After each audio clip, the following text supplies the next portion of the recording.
Good afternoon friends. आज हमने session रखा है, जितने भी बीकॉम एस्पिरेंट्स इस वक्त मीटिंग में हैं उनकी क्वेरीज़ को आंसर करने के लिए। जो भी आपकी क्वेरीज़ हैं आप लोग पूछ सकते हैं बीकॉम प्रोग्राम के बारे में, हाईटेक इंजीनियरिंग कॉलेज में बीकॉम प्रोग्राम कैसे चलता है उसके बारे में। तो आपकी जो भी क्वेरीज़ हैं आप मुझसे पूछ सकते हैं। हेलो। हाँ जी, good afternoon sir. Good afternoon. Sir, I have a question. हाँ जी। Sir, I want to pursue CA after 12th okay. and so for that I should prefer BCom from a regular course or as a private course. Okay, देखिए आपके इस question के दो parts हैं। पहला part ये है कि आपको सीए करना है। सीए करने के लिए आपके पास ऑप्शंस 12th के बाद भी आते हैं, ग्रेजुएशन के बाद भी आता है। दूसरा पार्ट आपका क्वेश्चन सवाल का ये है कि आपको रेगुलर करना चाहिए या प्राइवेट करना चाहिए, राइट। नाउ पहले सवाल का जवाब देते हैं। क्योंकि आप सीए की तैयारी करना चाहते हैं तो मैं ये समझता हूँ कि आपने ये समझा होगा कि सीए में कितने लोग सालाना हिंदुस्तान में अप्लाई करते हैं और कितने लोगों का सिलेक्शन होता है। क्या आप बता सकते हैं कि कितने % लोगों का सीए में फाइनल होता है, क्लियर होता है? 2017 का जो लेटेस्ट डेटा आया था उसके हिसाब से अगर 100 लोग सीए की तैयारी शुरू करते हैं उनमें से 2 लोग सीए क्लियर करते हैं। बाकी 98 लोग ऐसे होते हैं जिनका सीए क्लियर नहीं होता। Either they drop out in between या वो किसी वजह से अपने लेवल्स क्लियर नहीं कर पाते हैं। इसका मतलब यह है कि अगर 98% लोग नहीं कर पाते हैं तो आपको यह सोचना है कि क्या आप उन 2% लोगों में हैं जिनका गारंटीड सिलेक्शन होता है। अगर आपको इस पे थोड़ा सा भी डाउट है, थोड़ा सा भी शक है, तो समझदारी ये कहती है कि हमें अपना एक बैकअप बना के रखना होता है। क्योंकि अगर हम किसी वजह से सीए के फाइनल स्टेज तक नहीं जाते हैं, हमें ग्रेजुएट तो फिर भी होना पड़ेगा, क्योंकि हमें फिर ऑल्टरनेट कैरियर्स देखने पड़ेंगे। अगर आपको सीए परस्यू करना है, आप 12th के बाद अपने तैयारी शुरू कीजिए, कोई बुरी बात नहीं है। लेकिन अच्छा ये रहता है कि आप किसी भी यूनिवर्सिटी से या किसी भी इंस्टीट्यूट से आप पैरेलल में अपना ग्रेजुएशन ज़रूर परस्यू करें। तो अगर आप अपना ग्रेजुएशन कंप्लीट करते हैं, खासतौर पे बीकॉम, तो उस केस में आपके पास एक बैकअप रहता है। दूसरा, आपके बीकॉम के सब्जेक्ट से आपकी तैयारी के कुछ काम की चीजें भी आपको मिल जाती हैं। आपको कोई अपने सवाल का जवाब मिला या आप कुछ और भी पूछना चाहते हैं इसमें? नहीं, thank you sir, I got it. Okay, next question please. Sir, मेरा एक क्वेश्चन है जी। मैं बहुत ज्यादा कंफ्यूज हूँ क्योंकि मैंने 12th जो किया है वो साइंस से किया है। ओके। और अब मैं अपना करियर बनाना चाहता हूँ कॉमर्स में। अच्छा। तो मेरे लिए क्या ऑप्शंस हैं, क्या क्या अपॉर्चुनिटीज हो सकती हैं as a science student? Okay. क्या क्या मेरे लिए स्कोप है? अच्छा, आपका शुभ नाम? मेरा शुभ नाम दीपक सर। अच्छा दीपक जी, एक बात मैं आपसे पूछना चाहूंगा। ऐसा क्या हुआ कि आपने अपना 12th 10+2 साइंस से किया और अब आपको ऐसा क्यों लगता है कि आप साइंस में कंटिन्यू नहीं करना चाहते? सर, मैंने 12th साइंस से किया था क्योंकि पेरेंट्स ने कहा था साइंस से कर लो। बिल्कुल। क्या कहते हैं, साइंस मुझे बहुत टफ लगी तो मैं आगे साइंस में कंटिन्यू नहीं कर पाऊंगा। ओके, तो आपको लगता है कि साइंस आपके इंटरेस्ट की चीज नहीं है, आपने पेरेंट्स के या घर वालों के प्रेशर में आके साइंस को ऑप्ट किया, लेकिन अब आप अपने कॉमर्स में वापस आना चाहते हैं, राइट? नाउ अगर कोई भी स्टूडेंट, अगर मान लीजिए साइंस की ही बात नहीं है, सवाल कई बार पूछा जाता है, कई स्टूडेंट्स होते हैं जो आर्ट्स बैकग्राउंड के होते हैं, साइंस बैकग्राउंड के होते हैं, उन लोगों का आम सवाल होता है कि हाँ, क्या हम बीकॉम कर पाएंगे? हमने कभी कॉमर्स नहीं पढ़ा, क्या हम बीकॉम कर पाएंगे? मैं जो कहना चाहता हूँ, थोड़ा ध्यान से हम लोग समझते हैं इस चीज़ को। बीकॉम का जो कोर्स होता है वो इस तरह से डिजाइन किया जाता है, ईयर 1, ईयर 2, ईयर 3, कि उसमें फाइनेंस और अकाउंट्स के बेसिक कंसेप्ट से फर्स्ट ईयर में शुरुआत होती है। Even if you are not a commerce graduate, आपने साइंस से 12th किया है, आपने आर्ट्स से 12th किया है, बीकॉम फर्स्ट ईयर के सारे सब्जेक्ट्स आपको और कॉमर्स के स्टूडेंट्स को एक लेवल पे लाके खड़ा कर देते हैं पहले 6 महीने में। दूसरी बात, क्योंकि आपने साइंस किया है, कॉमर्स के स्टूडेंट्स बहुत होशियार होते हैं, साइंस के स्टूडेंट्स भी बहुत होशियार होते हैं, लेकिन ये पाया गया है कि साइंस के स्टूडेंट्स को फाइनेंस पढ़ने में बहुत कम समस्या आती है। लोगों को मार्केट में बहुत ज़्यादा मिसकंसेप्शन होता है कि मैंने साइंस पढ़ी है, मैं कॉमर्स कैसे करूँगा। सबसे अच्छे फाइनेंस मैनेजर्स में साइंस वाले लोग भी होते हैं, कॉमर्स वाले लोग भी होते हैं, आर्ट्स वाले लोग भी होते हैं। हम जितनी कंपनियों में लोगों से मिलते हैं, इंटरेक्ट करते हैं, वहाँ हमने यही देखा है कि ज़रूरी नहीं है कि कंपनीज में सक्सेस पाने के लिए या इवन सीए करने के लिए आपके पास कॉमर्स होना ज़रूरी है 12th में। उसमें कितने लोग होते हैं जो साइंस करने के बाद अपना बीकॉम के बाद अपना कैरियर बनाते हैं। तो ये धारणा काफ़ी गलत हो जाती है कि साइंस के लोगों को उसमें समस्या आती है। साइंस के लोगों को किसी भी तरह की कोई भी समस्या बीकॉम के प्रोग्राम में आमतौर पे नहीं आती है। बस थोड़ा सा एफर्ट लगाना होता है, टीचर्स के साथ, फैकल्टी के साथ मिलकर काम करना होता है, बाकी काम इंस्टीट्यूट का होता है। और यही फर्क होता है एक इंस्टीट्यूट और दूसरे इंस्टीट्यूट में, कि वो अलग अलग तरह के स्टूडेंट्स को एक साथ पढ़ा सकते हैं या नहीं पढ़ा सकते। आई होप आपके सवाल का जवाब दिया मैंने। जी sir. Okay. Next question, please. Sir, good evening, sir. Good evening. This is Jyoti. Sir, actually मेरे अंकल हैं, वो सीए हैं, तो वो कह रहे थे कि वो सीए हैं, तो वो कह रहे थे कि बीकॉम एक ट्रेडिशनल कोर्स है एंड बीकॉम के बाद बहुत ज्यादा जॉब अपॉर्चुनिटीज होती नहीं है. Okay. और अकाउंट्स में मेरा बहुत ज्यादा इंटरेस्ट भी नहीं है. तो मुझे बीकॉम करनी चाहिए या नहीं करनी चाहिए? देखिए, इसके भी दो पार्ट हैं. एक तो पार्ट ये है कि मैं आज बीकॉम के सवालों के जवाब दे रहा हूं, तो मैं तो कहूंगा बीकॉम करना चाहिए. ये कोई भी करने की कोशिश करेगा. लेकिन थोड़ी देर के लिए इस सवाल को थोड़ा दूसरे तरह से देखते हैं. एज अ स्टूडेंट आपकी क्वेरी को एज एन इंडिविजुअल में हैंडल करने की कोशिश करता हूं. मैं इस टाइम किसी कॉलेज को रिप्रेजेंट नहीं करता. राइट नाउ, आपके अंकल ने बोला कि BCom is a traditional course. बिल्कुल सही बोला. बीकॉम, हाँ, बीकॉम एक ट्रेडिशनल कोर्स होता है. लेकिन बीकॉम को क्या ट्रेडिशनल तरीके से पढ़ाया भी जाना चाहिए? ज्यादातर कॉलेजेस में बीकॉम को बिल्कुल उसी ट्रेडिशनल वे में तरीके से पढ़ाया जाता है. यूनिवर्सिटी ने सिलेबस दे दिया, आपने मार्केट से नोट्स लिए, आप जाके साल में एक बार अपना इम्तिहान दे आए, आप पास हो गए, आपने बीकॉम की डिग्री ले ली. हाँ, ये एक ट्रेडिशनल कोर्स बन गया. लेकिन क्या आपको लगता है कि जब कोई कंपनी किसी एम्प्लॉय को नौकरी देती है तो वो ये देखती है आपने कौन से सब्जेक्ट में क्या पढ़ा, या वो ये देखती है आप बोलचाल में कैसे हैं, आपकी नॉलेज कितनी है, आपको कोई सॉफ्टवेयर यूज करना आता है कि नहीं आता है, क्या आपको MS एक्सेल आता है, आपको टैली चलाना आता है, आप GST रिटर्न भर सकते हो कि नहीं भर सकते हो, या आप इनकम टैक्स रिटर्न तो भर ही सकते होंगे. अब अगर कोई स्टूडेंट ऐसे कॉलेज से बीकॉम कर लेता है जहां ट्रेडिशनल तरीके से चलाया गया, तो जाहिर सी बात है वो ये सब चीजें नहीं सीखेगा. यही फर्क होता है एक ट्रेडिशनल प्रोग्राम को एक प्रोफेशनल कॉलेज से करने में. मैं ये नहीं कहूंगा कि हाईटेक ये सब कराता है, शायद और भी लोग कराते हों, बट इतना जरूर कहूंगा कि जब हम बात करते हैं स्किल्स की, हम बात करते हैं GST की, हम बात करते हैं टैली की, 170 घंटे का बिजनेस कम्युनिकेशन का प्रोग्राम चलता है, इंग्लिश स्पीकिंग का प्रोग्राम चलता है. राइट अब कोई स्टूडेंट अगर अपने कम्युनिकेशन पे 170 घंटे की ट्रेनिंग लेता है, टैली पे एक्सपर्ट होता है, टैली का प्रोफेशनल बनता है, एक्सेल में एक्सपर्ट होता है, GST फाइलिंग सीख लेता है, फाइनेंशियल मॉडलिंग कर लेता है, और एक अच्छे चार्टर्ड अकाउंटेंट के साथ 6 महीने की इंटर्नशिप कर देता है, तो आप सोच के बताइए ऐसी कौन सी कंपनी होगी जो ऐसे कैंडिडेट को जो अपने यहां जॉब नहीं देना चाहेगी. तो future in BCom is not about कि आपने डिग्री ले ली. फ्यूचर ये है कि उस डिग्री के साथ क्या आपने जस्टिस किया, क्या आपने सही मायने में उस डिग्री के मतलब को समझा. जो लोग इस डिग्री के साथ अपने स्किल्स को ऊपर बढ़ाते हैं, राइट, उनके लिए फ्यूचर कोई प्रॉब्लम नहीं होती है.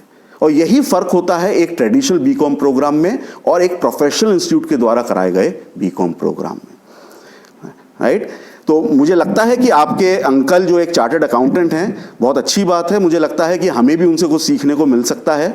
बट उनका नज़रिया अपनी जगह बिल्कुल ठीक है. बट हमारा भी एक नज़रिया है जो हमें लगता है कि हम बीकॉम प्रोग्राम में कुछ नया लेके आते हैं. तो ट्रेडिशनल प्रोग्राम के साथ अगर आपने एक मॉडर्न चीज़ को किया, हम आपको वो चीज़ें कराते हैं जो एक बीटेक का स्टूडेंट शायद पढ़ सकता है, हम वो चीज़ें कराते हैं जो एक MBA के स्टूडेंट को पढ़ाई जाती हैं. तो जब आप बीकॉम करके निकलते हैं तो आपको पता है आपका स्किल सेट किसी भी BBA MBA के स्टूडेंट से कम नहीं है. तो ऐसे स्टूडेंट्स को कभी भी नौकरी की, फ्यूचर की कोई चिंता नहीं करनी होती है। तो यही फ़र्क है ट्रेडिशनल बीकॉम प्रोग्राम में और हाईटेक इंस्टीट्यूट के बीटेक प्रोग्राम में। ठीक है, got it. Next question please. Good afternoon, sir. Like I'm preparing for the government job. So my question is, sir, कि why should I go for BCom course? कोई और course क्यों नहीं, sir? Government job करना चाहते हैं आप? Yes, sir. या तो फिर SSC या कोई रेलवे एग्जामिनेशन, मेरे पेरेंट्स चाहते हैं कि मैं गवर्नमेंट जॉब करूं। तो वो गवर्नमेंट जॉब की तैयारी आप कैसे करेंगे? सर मैं तो कोचिंग लूंगी और घर पे YouTube वगैरह से देखकर पढ़ती हूँ सर। YouTube देख के पढ़ते हैं और आप कोचिंग करते हैं, राइट? चलिए, हिंदुस्तान में मैं सवाल पूछना चाहूँगा, मैं मानता हूँ कि आप बहुत होशियार हैं, आप गवर्नमेंट जॉब ज़रूर लेंगी अपनी लाइफ में, बट फिर भी एक सोचने की बात है, आपको क्या लगता है कि हिंदुस्तान में कितने लोग हैं जो गवर्नमेंट जॉब के लिए अप्लाई करते हैं? ये संख्या शायद लाखों या करोड़ों में जाती है। उसमें से कितने लोग हैं जो अपनी पसंद का गवर्नमेंट जॉब ले पाते हैं? गवर्नमेंट जॉब भी कई प्रकार के हैं। कितने लोग हैं जो अपने एसएससी क्लियर कर पाते हैं? कितने लोग हैं जो अपना आगे जा सकते हैं? थोड़ी देर पहले एक सवाल पूछा गया था कि सीए करना है या कोई और प्रोग्राम करना है तो हम बीकॉम क्यों करें? देखिए प्रीति जी, जवाब एक ही है।